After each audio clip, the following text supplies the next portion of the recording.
Alright then, so I was asked to do a tutorial on the mechanism of my Glock 17 in Algodoo. And it's really actually pretty simple.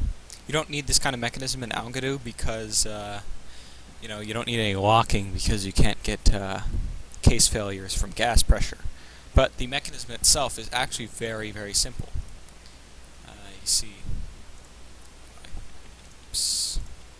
select all these rounds and make them a bit more transparent so it's easier to see all the parts inside of them. They use a high mass system that allows them to move the components properly. But essentially what happens is when you fire the weapon, the trigger moves back and it cams back the striker, which is then released.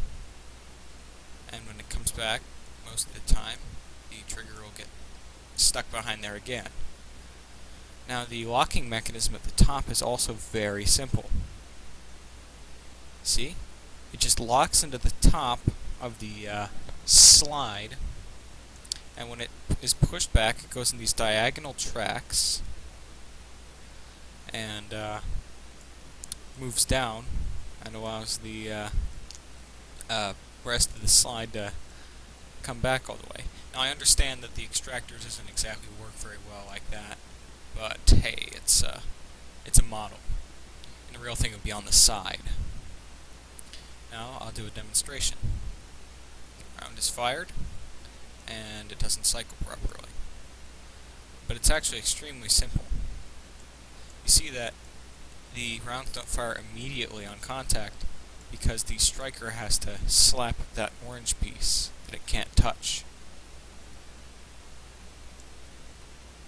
And it usually works real well. Also, if you look back here, you can see the ejector. So when the round is pulled back, this ejector smacks the bottom of it, and it gets kicked out of the gun. So again, bang, bang, bang, and that time it tried to kick it down into the magazine. You can also see that the lips on the magazine are curved, well, are sloped here.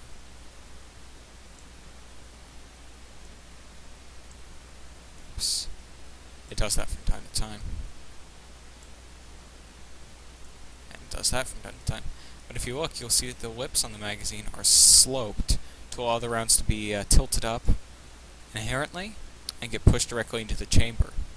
Now you'll also see that the magazine follower pushes up and it keeps the slide from going all the way forward.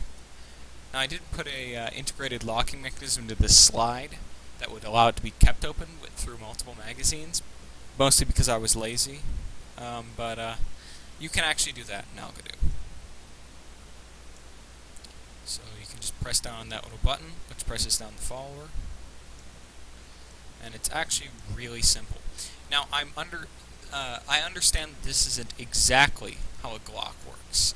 The Glock uses a system where the barrel has to slide backward a bit before it can cam back, and also has a different trigger grouping.